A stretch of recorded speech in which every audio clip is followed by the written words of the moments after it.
आपण सध्या उभे आहोत तानसा पाईपलाईन जवळ. टेंबीपाडा हा परिसर आहे आणि रात्रीच्या वेळी जे गर्दुल्ले असतील, मद्यपी असतील, या मद्यपींचा मोठ्या प्रमाणावर येथील स्थानिकांना त्रास सहन करावा लागतोय. जर आपण येथील हा परिसर बघितला तर हा प्रचंड वर्दळीचा असा परिसर आहे आणि हा जो आपण रस्ता बघतो आहे हा मोठा जो आहे वर्दळीचा रस्ता असल्याने येथे रात्रीच्या वेळी देखील मोठ्या प्रमाणावर ये-जा करत असतात लोक आणि त्याच वेळी जे गर्दुल्ले आहेत त्यांची मात्र वेगळीच इकडे मजा चालू असते.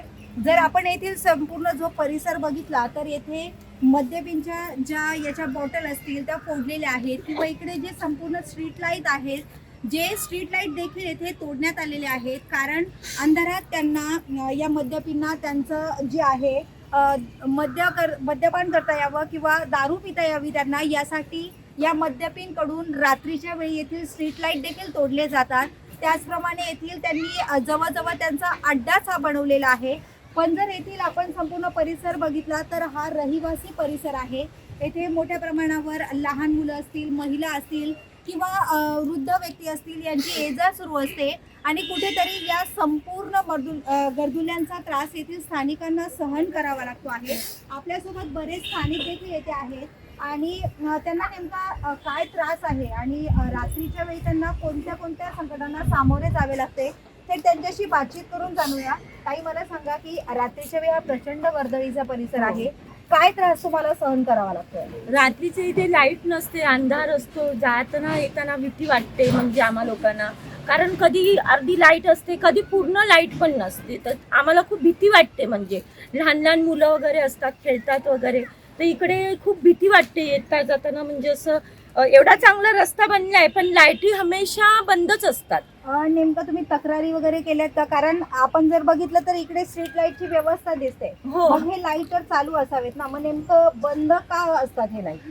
ते माहित नाही कोण हे लाईटी हे करतात. कारण इकडे असं म्हणजे नशा वगैरे पण करतात, ड्रिंक वगैरे. कारण आता बाटल्या वगैरे तुम्ही बघू शकता, तर सर्व बाटल्या वगैरे पडलेल्या आहेत आणि आम्हाला खूप भीती वाटते. कारण इकडनं येताना जाताना तर हे नशा वगैरे कुठे जे करतात ते कुठे बंद व्हायला पाहिजे. तुम्ही याबाबत कुणाकडे तक्रार केली का? आम्ही तक्रार खूप म्हणजे पोलीस स्टेशनला वगैरे खूप वेळा आम्ही तक्रार केली, पण कोण इकडे लक्ष देत नाही मॅम. ओके काका, रात्रीच्या वेळी खूप मोठ्या प्रमाणावर गर्दुल्यांचं प्रमाण इकडे वाढलेलं आहे, काय सांगाल?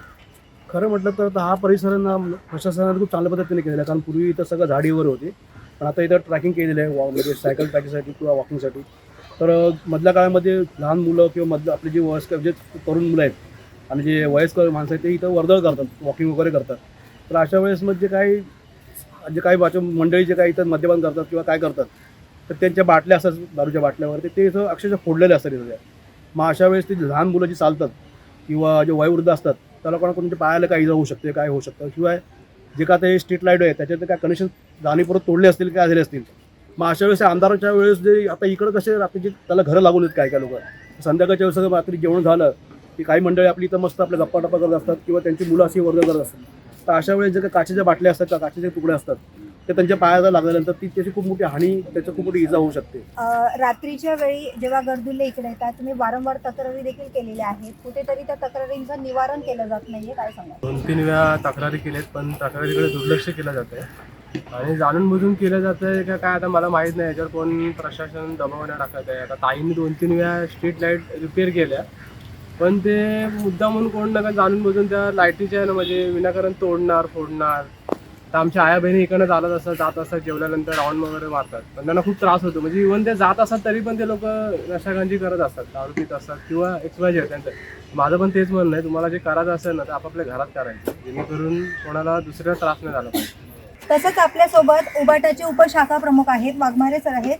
सर, तुम्ही वारंवार अर्ज देखील दिलेले आहेत, मुलुंड पोलीस स्टेशन असेल, भांडूप पोलीस स्टेशन असेल, इथले लोकप्रतिनिधी असेल, त्यांच्याकडे देखील तुम्ही भेट दिलेली आहे आणि हे स्ट्रीट लाईट जे तोडण्यात आले होते त्याची तुम्ही दुरुस्ती करून घेतली होती, पण पुन्हा हा परिस्थिती जैसे ते झालेली आहे. तर नेमका काय आहे हा संपूर्ण प्रकार? मी पहिलं मुंबई शहराचा आभार मानतो, तुम्ही खरंच आम्हाला सहकार्य केल्याबद्दल. की वारंवार आता बघा माझ्या हातात हे तुम्हाला एक लेटर दिसत असेल, हे लेटर मी एक पोलीस उपायुक्त म्हणजे परिमंडळ 7 म्हणजे DCP साहेबांना देण्यात आलं आहे. याच्यावर तारीख पण आहे बघा, स्टॅम्प शिक्का आहे 16/10/2025 आहे. हे दुसरं लेटर आहे आपलं भांडूप पोलीस चौकी वरिष्ठ, त्यांना पण 16 तारखे दिलं आहे. म्हणजे आमची एकच मागणी आहे की जो स्कॅनर येतो, जे दस्तक असते पोलीसवाल्यांची, ती दस्तक इथं होत नाही. आम्ही पत्रव्यवहार करून पण कोण ह्याच्यावर ॲक्शन घेत नाही. आता कसं आहे, ह्याच्यात लाईटी लावण्यात आल्या, प्रशासनाने हे काम केलंय, पण ह्याच्यावर नियोजन नाही केलंय. ह्याची चुकी प्रशासनाची पण आहे. ह्याच्यावर नियोजन काहीतरी केलं पाहिजे. तुम्ही वाचवून बसा ना, वॉचमॅन बसवा. आता हे जे स्थानिक लोक आहे काय करणार, हे जेवल्यानंतर फिरायला येणार, हे असे गांजा ओढणारे, दारू पिणारे. आता इथून आया बहिणी जातात.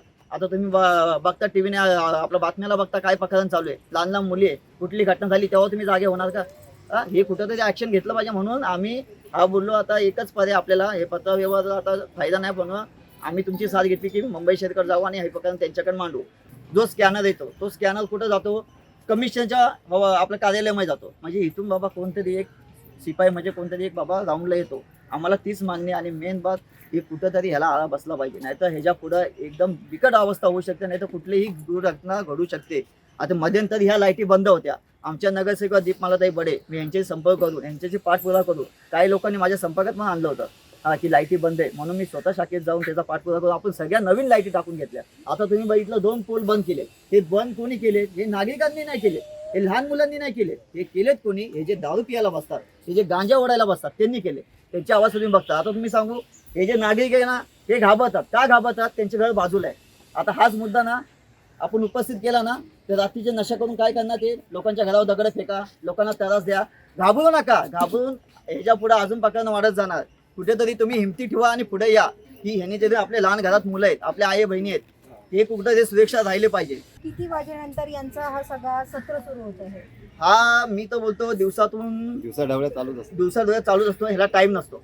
सकाळी 6 वाजल्यापासून ते रात्री 12 बोलले तरी 1 बोलले तरी चालेल. पण ह्यांचं कसं आहे, ह्यांना मी तर बोलतो ना, हे जे बसतात ना, तो पण परिसर दाखवा. हे नुसतं हे जे बसतात, जिथे बसतात तो पण परिसर दाखवा, म्हणजे त्यांना पण कळू द्या. मी स्वतः भांडूप पोलीस स्टेशनच्या काही कर्मचाऱ्यांना बोललोय, मी तुम्हाला स्वतः नेतो, जिथं बसतात ना ती जागा तुम्हाला दाखवतो, मी तुमच्या सोबत येतो, पण तुम्ही ॲक्शन घ्या. कोण ॲक्शन घेत नाही ना, ते आम्हाला एकच उत्तर देतात, आमच्यावर दगडफेक करतात. अरे कसं दगडफेक करतो? आमची मग हालत काय होणार? तुमच्यावर दगडफेक होते ना, मग आमच्यावर काय नाही होणार? तर आपण बघितलं की जे गर्दुल्ले वगैरे आहेत किंवा नशा वगैरे जी तरुण मुलं असतात जास्त करून, तर दिवसेंदिवस त्यांची हिंमत वाढत चालली आहे. आणि ही हिंमत वाढायचं कारण म्हणजे कुठेतरी आता पोलीस प्रशासनाचा त्यांच्यावर दबाव नाही का, कुठेतरी पोलीस प्रशासनाची त्यांना भीती नाही का? कारण जर त्यांची भीती त्यांना असती तर कुठेतरी हा आळा बसला असता. तर पुढील काळात आता या संपूर्ण स्थानिकांनी ज्या तक्रारी केलेल्या आहेत त्यावर आता पोलिसांकडून काय ॲक्शन घेतली जाते आणि आता या संपूर्ण मद्यपींवर, गर्दुल्यांवर आळा बसतो का? आणि हा जो सुंदर असा सायकल ट्रॅक करण्यात आलेला आहे, जो असा या परिसराचं आकर्षण केंद्र आहे, हे जे मद्यपी आहेत, गर्दुल्ले आहेत, यांच्यावर आळा बसणार का? तर आता स्थानिकांनी केलेल्या तक्रारीनुसार पोलिसांनी लवकरात लवकर कारवाई करून या गर्दुल्यांना आळा घालावा, कुठेतरी हा परिसर नशामुक्त व्हावा, गर्दुल्ले मुक्त व्हावा, अशी येथे स्थानिकांकडून मागणी करण्यात येते. तर पुढील काळात आता पोलीस प्रशासनाकडून काय कारवाई केली जाते आणि हे जे